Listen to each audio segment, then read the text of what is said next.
Okay, great.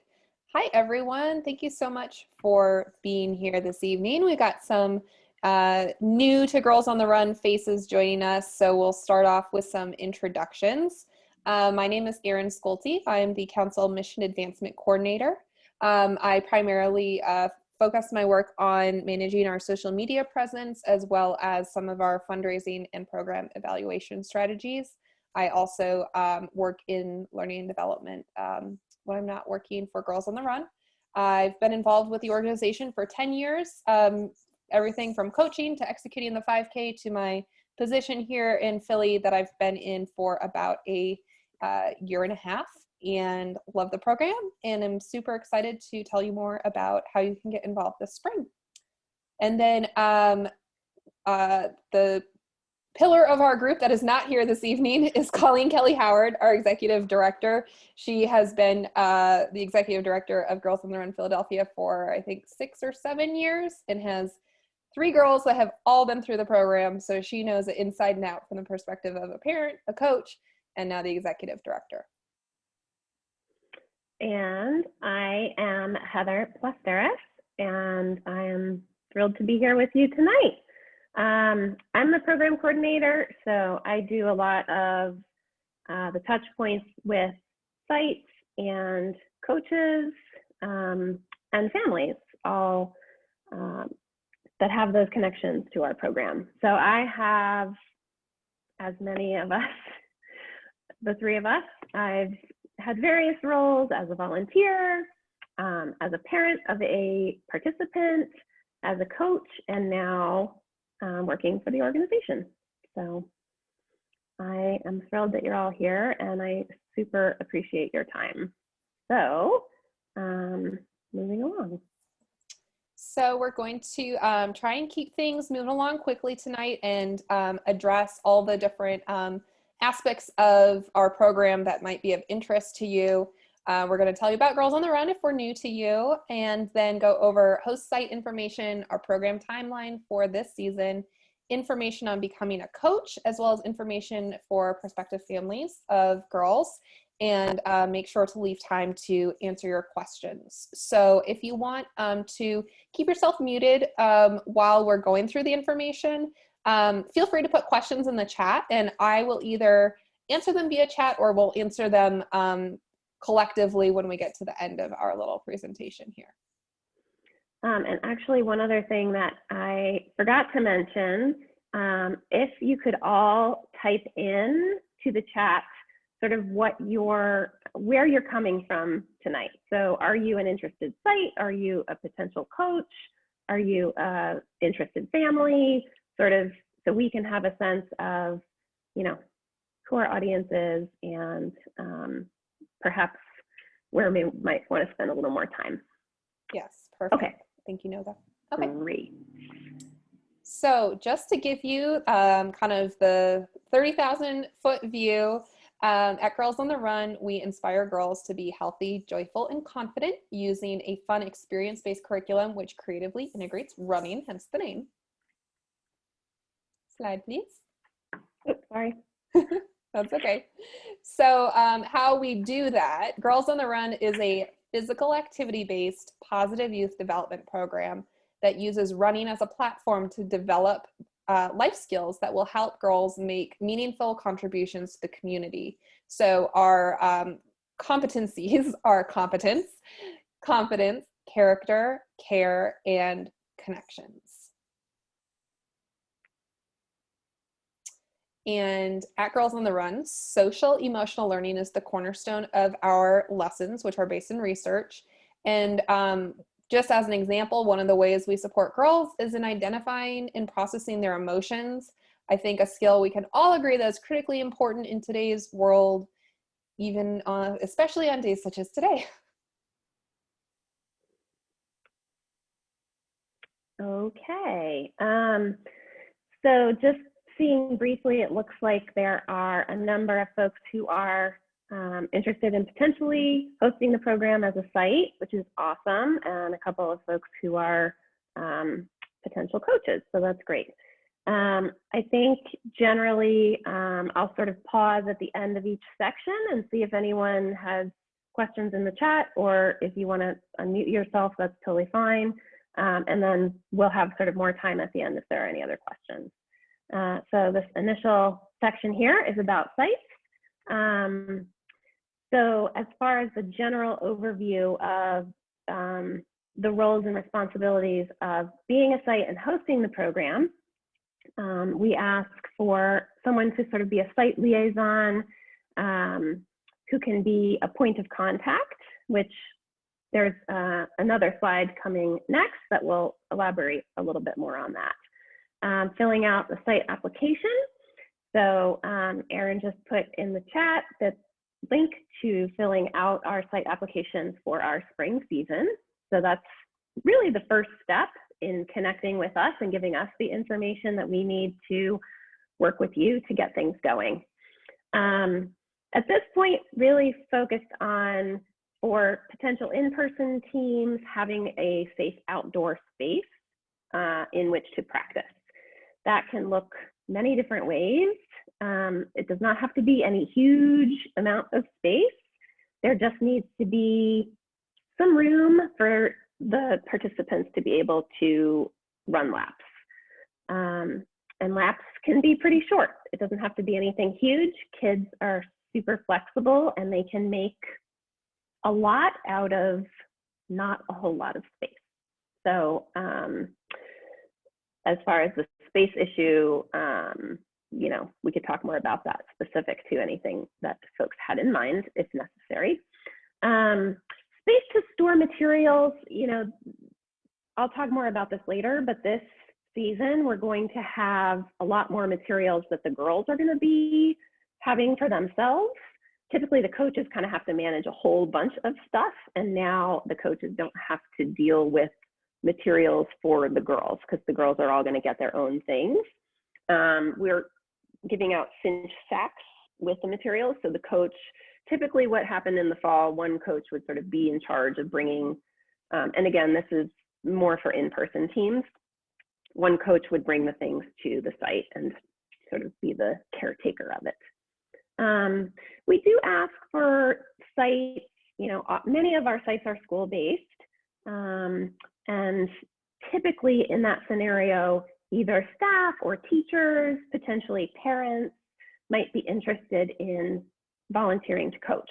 So we would ask that the site at least sort of try to generate some interest amongst teachers, staff, et cetera, for potential coaches. But of course, we have volunteers that want to help out and coach as well. So we can certainly kind of supplement in that, if that need arose. Okay, so as for the site liaison, promotion of the program is kind of the initial push. We will certainly share materials that can be used for promoting the program. Particularly in the fall, most registration was done online, so there wasn't a whole lot of having to manage paper registration forms. Although the need to register online did present a little bit of a challenge for some families, and we ended up doing some outreach, calling on the phone to help get families registered through our web portal. So, you know, we're happy to help in any way we can with the site liaison or the coaches to get girls registered if there's any, you know, software or internet barriers that families might have. Site liaison is really the point of contact between us at Girls on the Run, the site, the families of the girls who are participating, the coaches. So really sort of the networker of the program at each site. So as far as registration, as I mentioned, promoting early and often.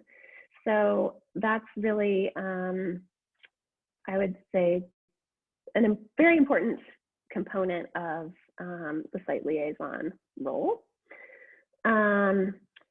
So we're going to talk a lot more about scholarships later, but I wanted to mention this here in order to convey how important it is to us at Girls on the Run that we are able to serve every girl who wishes to participate. So again, I'll talk more a little bit about this later, but there is a registration fee for our program.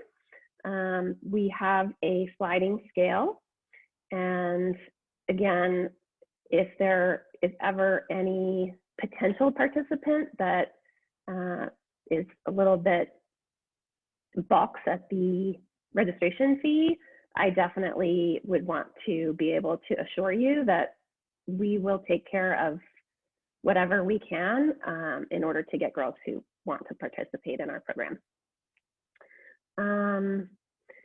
And this is sort of the format for the season. The season is going to start the week of March 15th in the spring. Ultimately, in the fall, we ended up having both in-person and virtual teams. So the in-person teams were kind of more generally neighborhood-based, and the virtual teams tended to be school-based teams.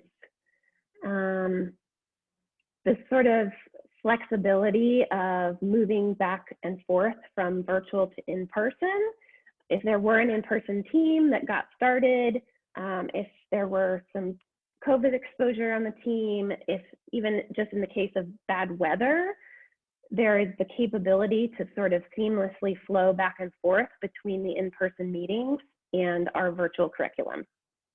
So our program can be run either in person, as we've historically always done it, or it can be run virtually, which we really did for the first time in the fall. So we learned a lot, and I think that we've made some really great improvements to our virtual curriculum. It still has so much for the girls to be able to connect to their peers, to coaches, to have a safe space in which to process things, to discuss, you know, all the important lessons that our program encompasses, and then also to integrate tons of fun activities, movement, for the girls to really get up out of their seats and not just be staring at the screen the whole entire time. So our season always ends with a 5K celebration. Historically, that's been all the girls from across Philadelphia coming together. In the fall, we managed to do some of the in-person teams were able to do their 5K with their team at the site where they had been practicing. And then we also hosted a virtual 5K for the virtual teams as well as the larger community. All right, so this is an overview of some of the ways in which our program has been modified in order to be able to have the program. So I mentioned already, you know, in the case of any bad weather, there's always the virtual curriculum as a backup. In the fall, we started giving each girl a journal that she brought with her to every practice. And that's, so if she had been on an in-person team and then that team ended up going virtual, that allows for the seamless transition between the different modalities. The girl, you know, always has the journal that is the overview of the whole season. We've reduced the team size. And then, as I said, the end of season event was either sort of just the teams or the virtual event. And I'll talk a little bit more about some of the safety modifications later as well. Alrighty. So this is an overview comparing the in-person with the virtual curriculum. Really the biggest difference, and it's not even that big of a difference, is the time.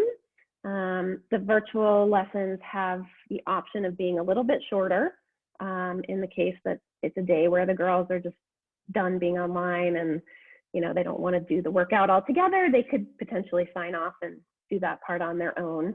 But as an overview for in-person and virtual, the season encompasses 16 lessons.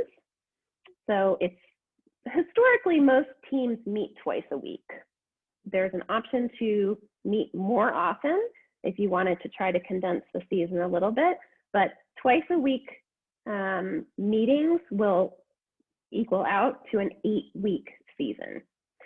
And then the 5K. So we provide all of our coaches with training, which you'll hear much more about later. And we require a minimum of 2 trained coaches for either modality. I mentioned the journal. That's true for all of our participants, as well as the 5K. There is, in the event that the virtual teams did want to do the workout together, the time for the practices are going to be exactly the same. So typically a lesson starts out with a little bit more sort of an introduction of the theme, some activities that elaborate the theme, and then processing for the girls to be able to talk about their understanding of the theme and how they've understood it to be conveyed through the activities. And then the second half-ish of the practice is the workout. And this is where girls, set their goals for themselves.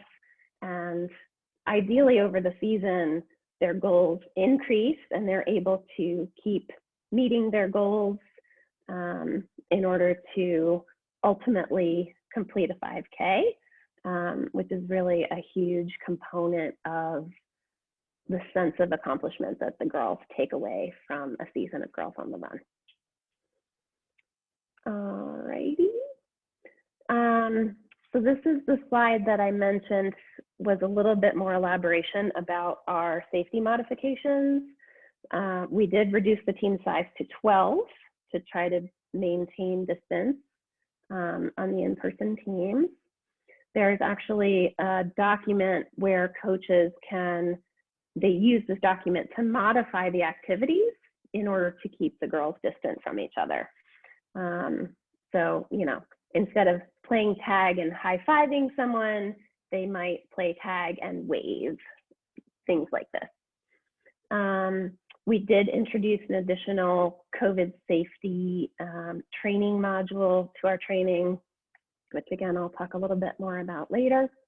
And I mentioned this earlier, but we will be providing each girl with her own materials, so there won't be sharing of materials amongst teammates. And that's true for virtual teams as well. Each girl will get her own bag, Finchback bag with the journal and some fun stuff. For the in-person teams, we're giving all of the coaches hand sanitizer, cleaning supplies, and everyone is required to wear a mask to attend practice for the in-person team. All righty. So these are just some somewhat more specific dates. So program registration is currently open. We have the site and coach applications open. For any coaches who are already assigned, the very few coaches who have been assigned to teams, the coach training is actually available online in our training setup. As far as coaches go, in early March, we do require attendance at one of our live Zoom coach training sessions. The season will start the week of March 15th, and then program registration will close either at the end of March or early April, or whenever the team fills. And then the 5K celebration will be in early June.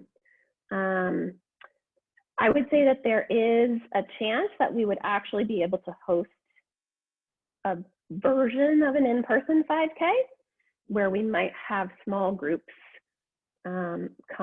typically we host at the Navy Yard, so we may be able to do that. That is a big question mark at this point, but we will have 5K celebration in some format. Okay, so that's the end of the sort of site overview portion. Any questions at this point that anyone wants to put out there? Feel free to put it in the chat as you think of it. Oh, go ahead. Sorry, someone started. Go ahead. Oh, I was waiting to be called on. Is it just me? It's Gilly? Yeah, go ahead. Hi. Okay, hi.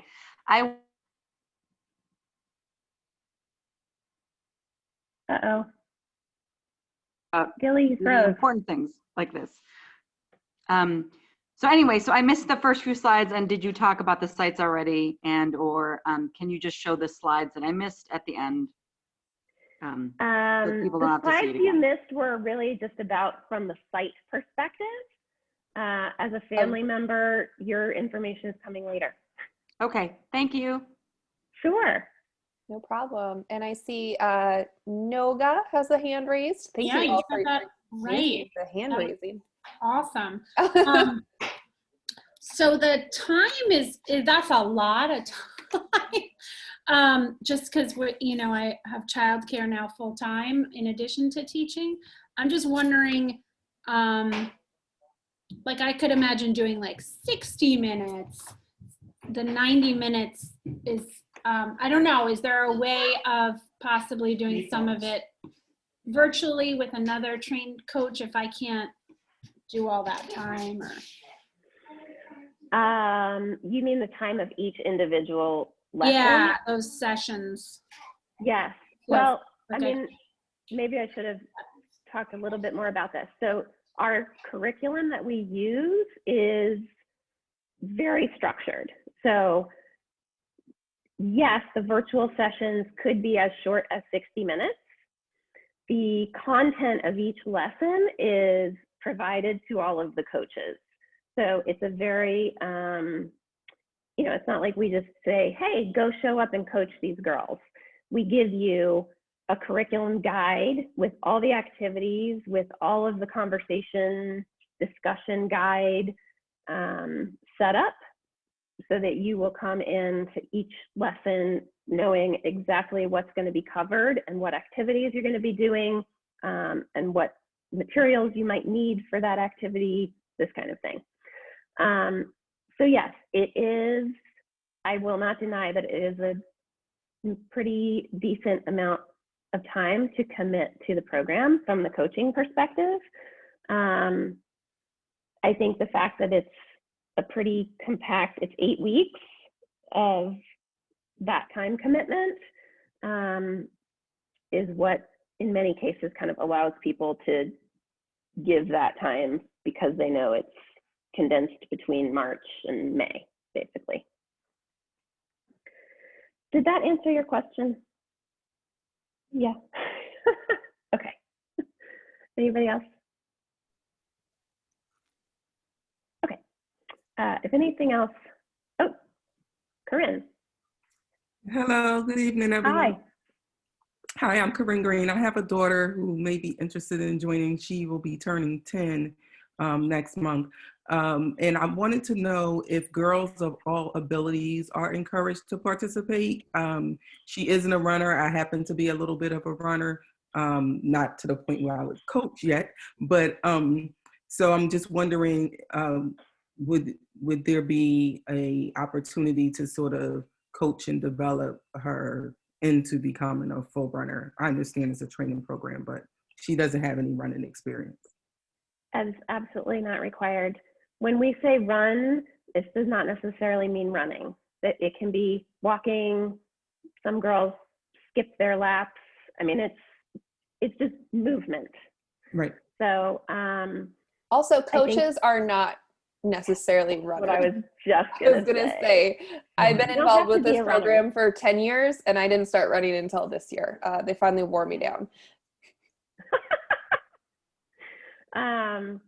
So the answer to your question is yes.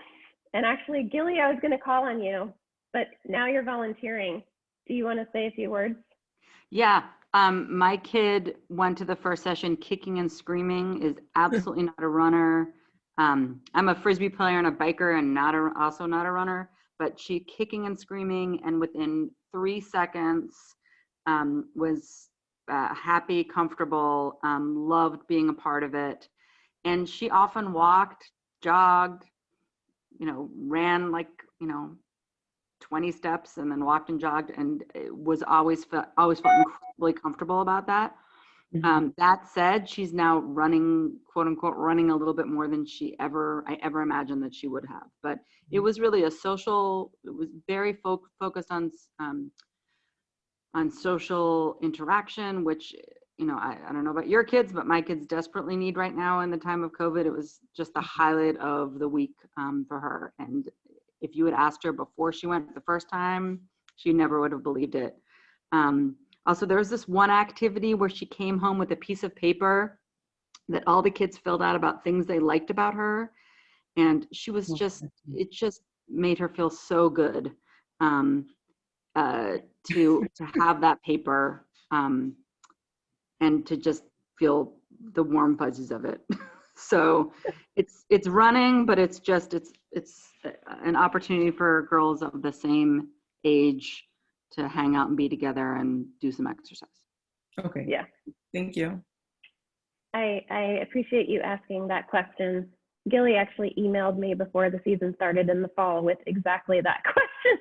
And I was kind of like, oh, I don't want to tell her that you should try it. And then she hates it, but she loves it. So I think that is actually a pretty common experience for both girls and coaches, frankly. There are some of our seasoned coaches who say the same thing. No, I think there were some kids that were actually runners. I don't know who they were, but I think it's open. There's a range of abilities, and I think everyone seemed to feel comfortable. I know that my kid on my end did, but I don't know if the people who have girls that are actually active runners, if they also felt comfortable, or were they slowed down by my kid? I have no idea. Well, I think the point is that it's not that they're marking themselves against each other. They're just marking themselves against themselves. Yes, So it's very non-competitive. Their own goal is their own goal. And that's really all that matters. That's what my second question was about in terms of competitions or encouragement to run races and things of that nature. I know the culminating event of the 5K is ideal, but, are they encouraged to run 3Ks or, how does that work?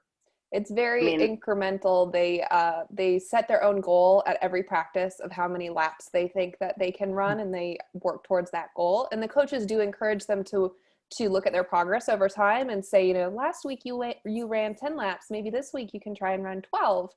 But if that's not feasible for them, they're definitely not being pushed. It's very non-competitive. We refer to the end of season 5K as a fun run, not a race. And families are encouraged to partake, strollers and wheelchairs and all of it. So it's definitely not a competitive event. I just wanted to chime in with one thing too, Corinne. I know this wasn't the intent of your question, but I thought it'd be a good chance to also let you all know that our program is designed for girls of all athletic and physical abilities, and there are modifications in place if girls need extra mobility assistance or hearing or reading assistance. Our coaches are prepared to make sure that all girls are included in whatever way they require. For sure. All right, I'm gonna forge ahead and we can come back to any other questions as we go along. All right, so as far as the coach roles and responsibilities, I just mentioned that we do provide pretty extensive training for all of our coaches. We historically have done our coach training in person. We have shifted in the fall to all of it being online. So it's basically a self-paced moving through a series of online training modules that happen in our, it's the Girls on the Run Learning Academy that sort of houses all of the training. In the fall, we added in a coaching and social inclusion module, which I think is really great. And as I mentioned, the coaches are required to attend a live Zoom session in early March to just get more specifics about, the online training modules are sort of general Girls on the Run, history of Girls on the Run and what our program's about, as well as training in how to coach our program.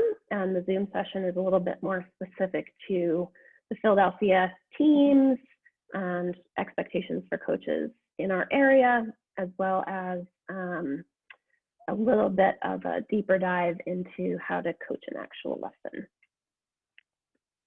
Oopsie. So coaches are required to submit numerous background checks. The state requires a criminal and child abuse background clearance, as well as there's an additional one that Girls on the Run requires. Anyone who's not already on staff at a school who's coaching a school district team also needs to complete mandated reporter training. And wait, I'm sorry, can you just go back to that? I'm sorry, I didn't. Absolutely. Most people that work in schools already have most of these. Okay. Our volunteer coaches, I send an info. I have a whole sheet that details these in further detail. Philly teachers obviously we already have all these background checks. Do we need to submit them to you again, or is it just? I just need like an email, like a screenshot, or okay. Just a quick scan of the clearances. Okay. Cool. All righty. So our in-person teams, we have to have at least one of our coaches for those teams be CPR certified. And that can either be done through the Red Cross, or we can actually do that as well. Additionally, following the guidelines, the safety guidelines that I outlined above, of course, we expect that of our coaches as well. All right. Okay. Other questions from coaches, potential coaches. Corinne put a question in the chat. Are coaches NSOR cleared? I don't know what that is. I don't know, Heather, if you do. That's the new regulation for individuals working with minors. That's the National Sex Offenders Registry clearance. I don't know the answer to that question. My assumption was that the state of Pennsylvania's child abuse background clearance would supersede this, but maybe, when you say new, when did this? It was regulation that was implemented in July of 2020. Oh, okay. I'll jot that down. That made it a requirement for individuals working with minors. Okay. I will have to look into that. For us to look into. Yes, I also made a note. Thank you for that question. Obviously, that's not something we've been made aware of. No worries.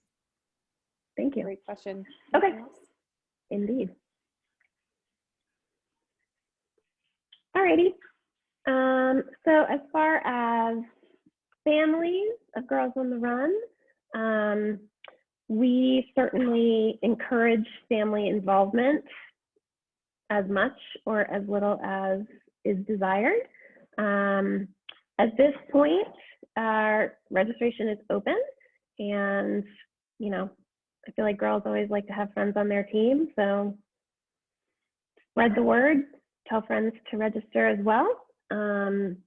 If anyone is feeling that they might have a place where they would like to, a neighborhood location that they think would be great to host a team, or wants to volunteer as a coach, please get in touch with me. I'm always happy to chat through and help support in that effort.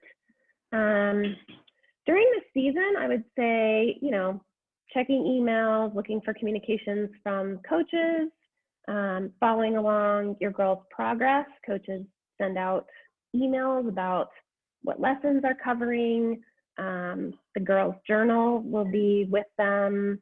So that's a good conversation starter as far as, you know, what the team is talking about.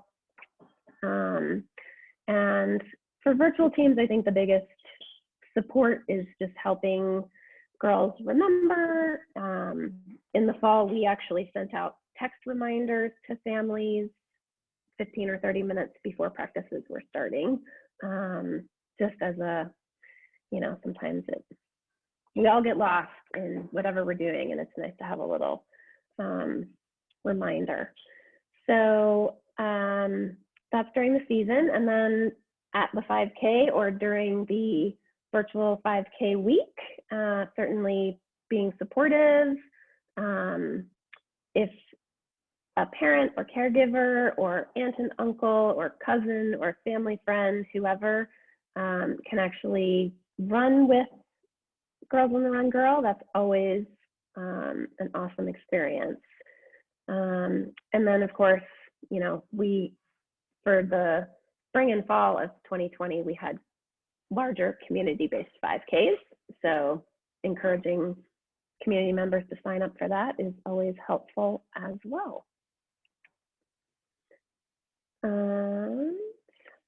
Next up, so I already said this. If you go in to register your girl and you don't see a site that you're looking for, let me know, because we are always interested in outreach to schools or rec centers or, you know, parks, wherever there might be sort of a contingent of interested families and hopefully some interested coaches. We are always happy to help support getting a team going.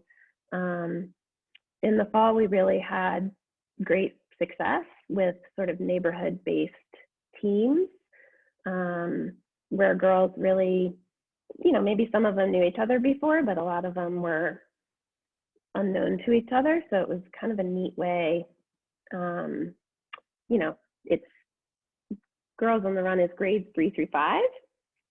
And then we have a middle school program that is called Heart and Soul, which is grades 6 through 8. So there's kind of overlap between the grades in the program. So even if they all go to the same school and it's a school-based team, there's some interaction with other girls that they might not be seeing all the time. So anyway, that's a slight sidebar about a great side effect of Girls on the Run. Okay, and this is the further information that I was referencing about scholarships. So when families go online to register, the form will inquire about financial assistance. If they say yes, there's another question about the income bracket and the household size. And then basically the system does the computation to determine what the registration fee will be. So you can see here, the highest fee is $175 and the lowest is $10. As I mentioned before, if $10 feels burdensome to anyone, we are always happy to discuss that. And there's also a payment plan option that is available with a click of a box during the registration. So the registration fee covers all of the materials for the program. You know, the girls get the journal, a water bottle, a bunch of fun materials. They get a t-shirt, they get a medal for the 5K. It also covers, you know, the coach training, insurance, all these other kinds of things. So did everyone get a chance to eyeball this well enough or have any questions?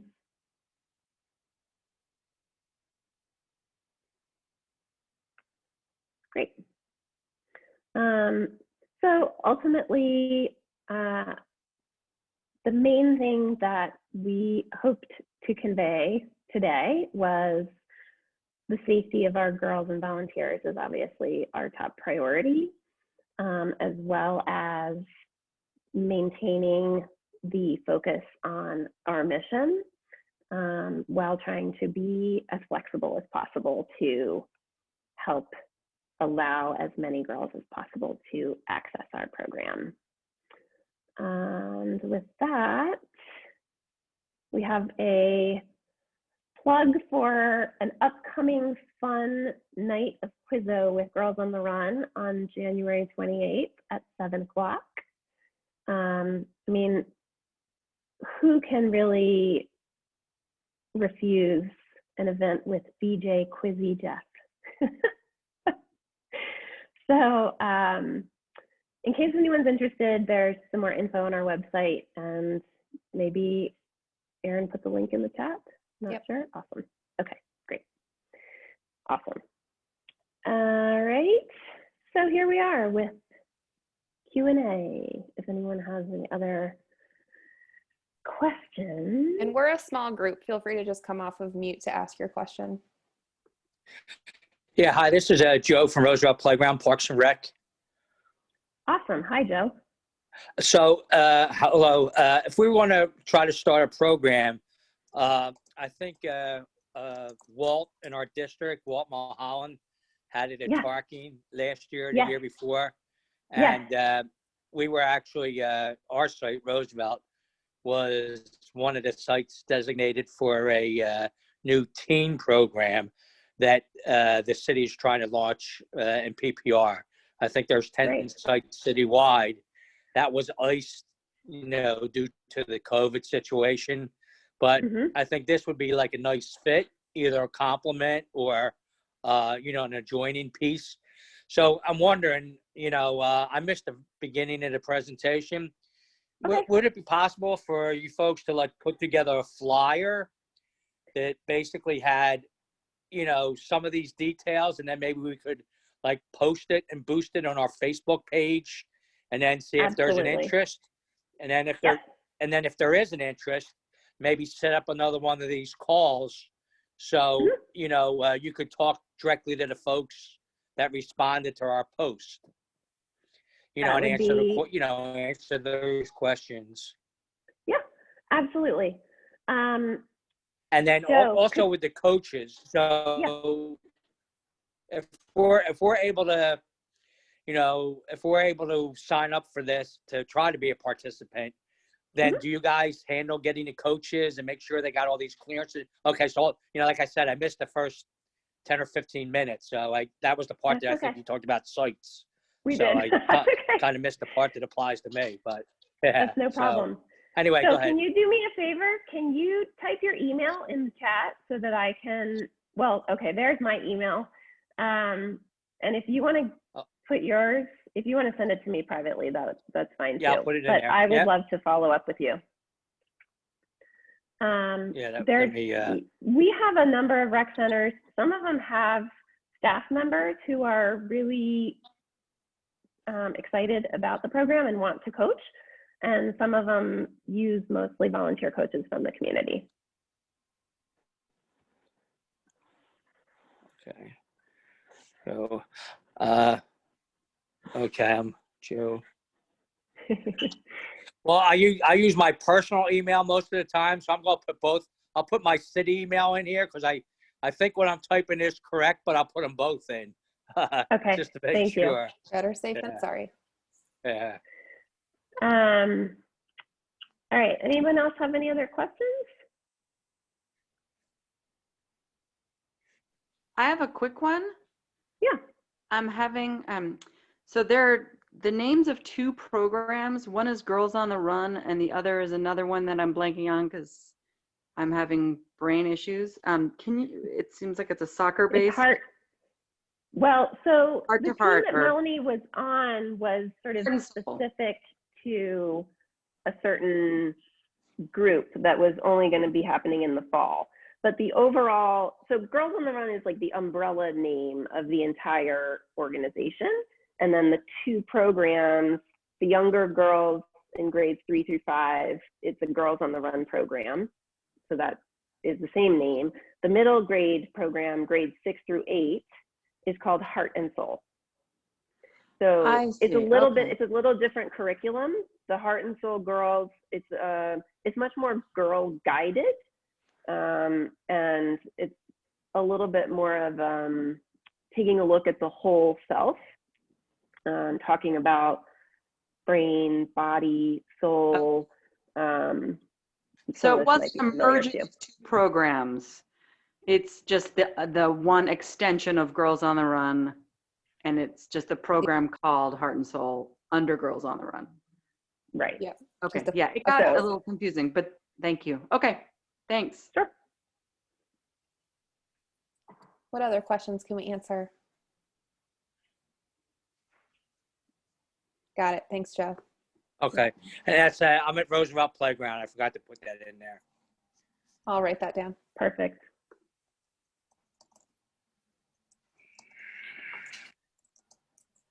All right. Well, if anyone else has any other questions, you're welcome to hang out and ask them to us. But if others need to get going, we really appreciate your time. Please feel free to email me. My email's in the chat if you have any other questions. And hopefully this was at least somewhat helpful.